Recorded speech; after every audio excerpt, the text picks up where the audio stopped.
Welcome back to Green Avenue Comics. This is Green Avenue FOC favorite pick of the week for the week of August 3rd, 2026.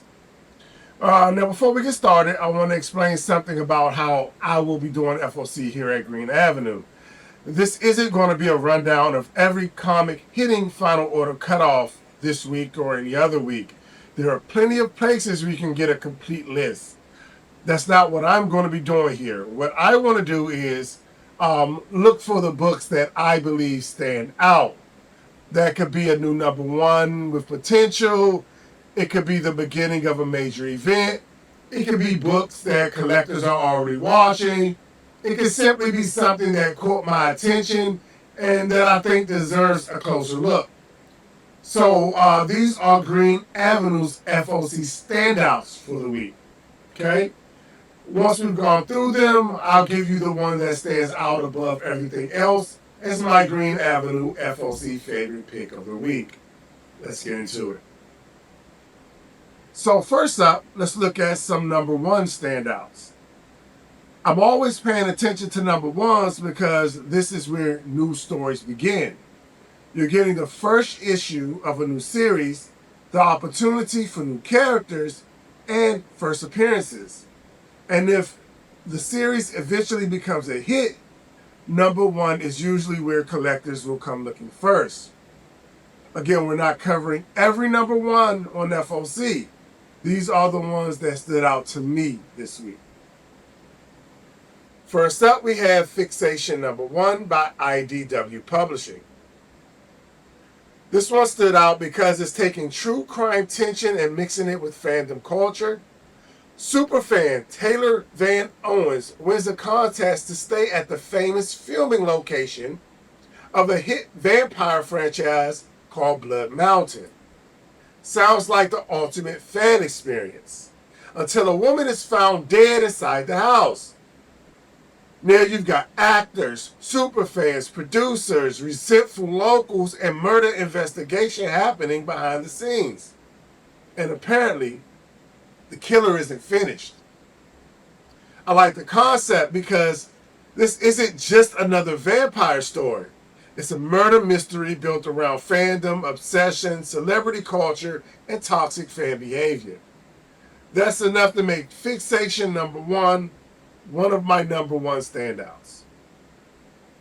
Next I have Six of Us number one by Dark Horse Comics. You've got Tom King and Gabriel Hernandez Walter, the team behind The Vision, coming together again for a 7-issue Hollywood noir.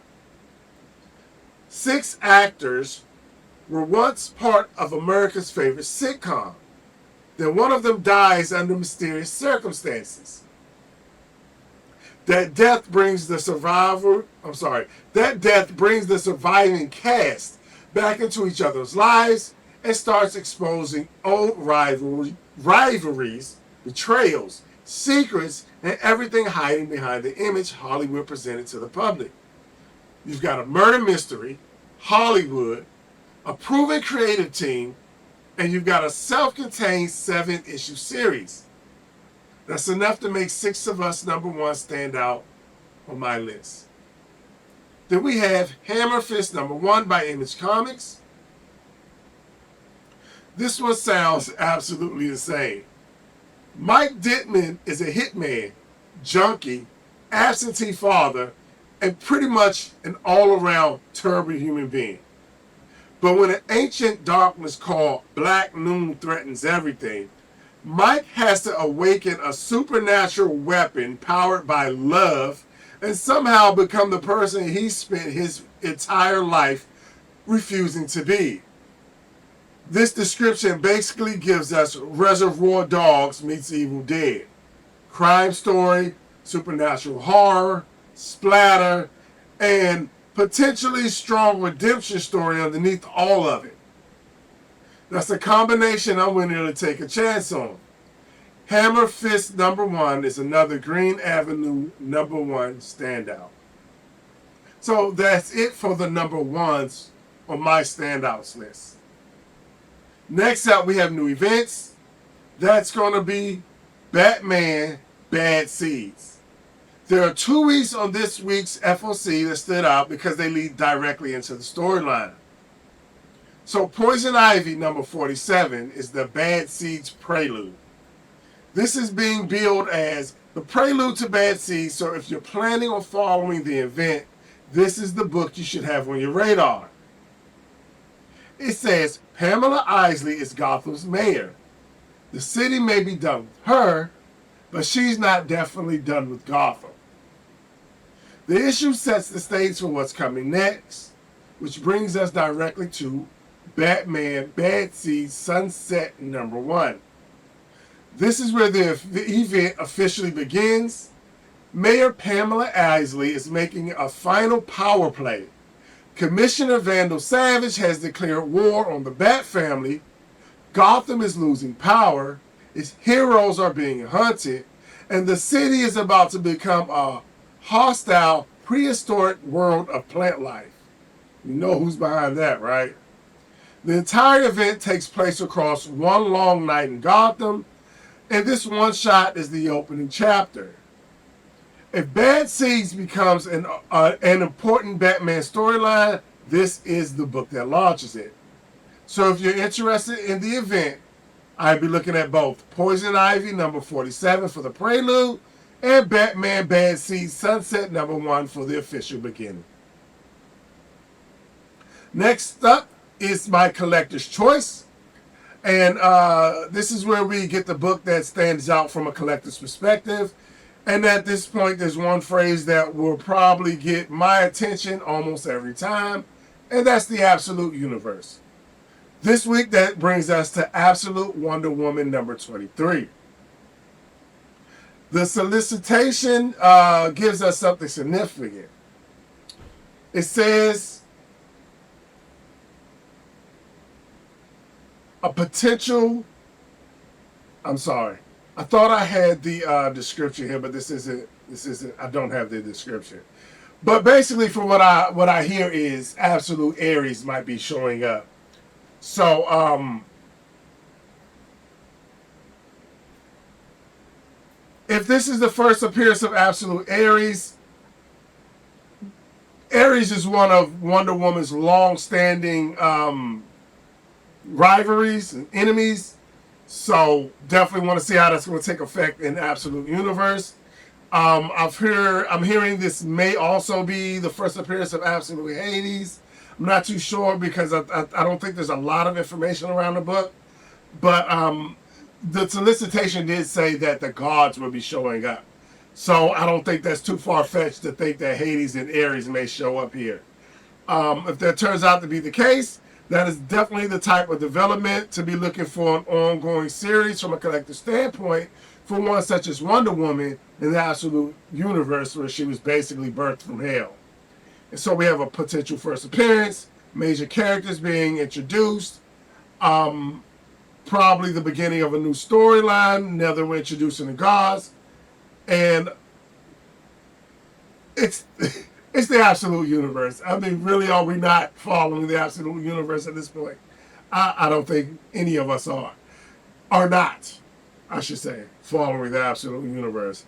And that brings us to the FOC favorite pick of the week, where usually favorite pick is supposed to be one comic, but I'm going to have to bend the rules this week.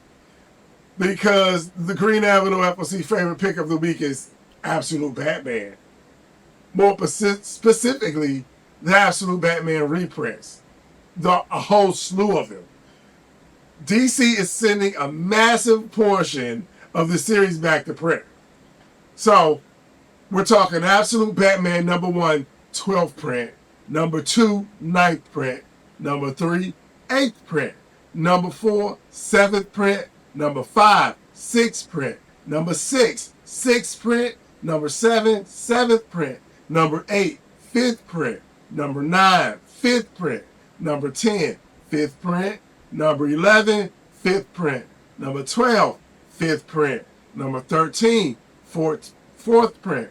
Number 14, 4th print. Number 15, 5th print. Number 16, 3rd print. 17, 18, and 19 on 2nd print. Number 20, 3rd print. And even the Absolute Batman 2025 annual #1 is going back for a 4th print. Looking at those numbers, you don't get to a 12th print by accident. Absolute Batman has been one of the biggest comic book titles of the year, and collectors continue buying these books every time DC sends them back to press. That's why my advice here is simple. Grab 1 or 2 of the reprints you want, or if you can, just collect them all. Okay? Because we've already seen collectors chasing different printings of Absolute Batman. And as earlier printings become harder or more expensive to acquire, later printings can become another way for collectors to own different versions of these books. There's also another interesting part of this FOC. At the time I'm recording this, we don't have the covers for these reprints yet. So are they going to reuse the same previous artwork, maybe just with a different color on the title, things like that? Or are we getting different treatments? Or could some of these books receive completely new covers? We'll have to wait and see. But if you force me to follow my own rules and choose one definitive favorite pick of this entire group, come on. You already know where I'm going. That's Absolute Batman #1, 12th print. The undefeated champion is Absolute Batman #1. Now it's going to 12th printing.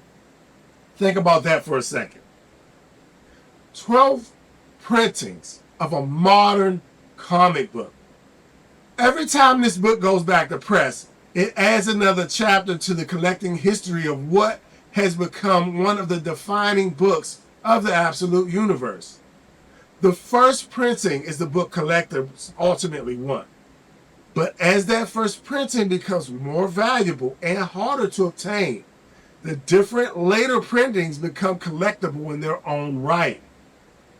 And I think there's something cool about eventually being able to look at a complete run of the different printings and see how massive this book has become. So if you're asking me for one book, I'm definitely ordering from this week's FOC. It's going to be Absolute Batman 12th print. That's the pick. And those are my Green Avenue FOC standouts for August 3rd. Remember, these aren't every book on the Final Order Cutoff, so definitely check out the complete list to make sure you're getting everything you need this week.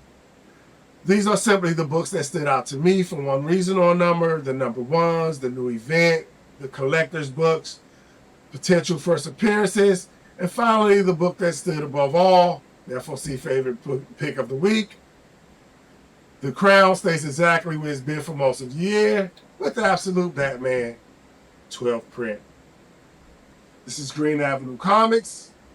I'll see you next week for another Green Avenue FOC favorite pick of the week. Happy collecting.